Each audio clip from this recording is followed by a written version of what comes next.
Hey guys, it's Joel, and I'm continuing my series about all the different things that are in the office. Um, a lot of people have asked different things, so most of this stuff is stuff that I had in my basement, and it wasn't really being used, so I needed to decorate an office. I brought it in here. People have had some questions, so I'm doing a series about it. So this is a Tibetan begging bowl. This one's actually from Tibet, but you can get them a lot cheaper in China. It looks like there's a picture of a lotus on the bottom, and it's got some carving on the sides. It's brass. So, a lot of people will end a meditation or something by hitting the bowl, but that's not really how it's supposed to work. What you do is they're made to resonate when you rub around the sides. So let me set you up so that I can do this. Okay. Ready?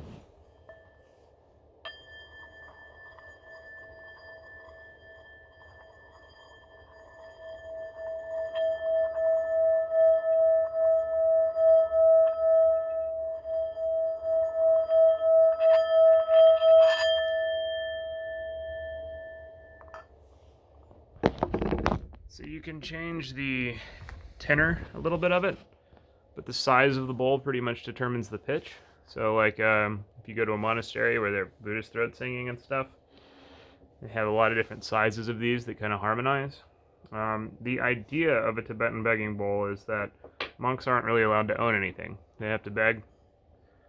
So they would have a bowl that they go and they take and they say like, let me please have some rice to eat. And everybody to kind of care for their own spiritual enlightenment, kind of like a Eastern selling of indulgences, I guess, would give to the monks. But the monks are not supposed to be greedy. They're only supposed to ask for enough.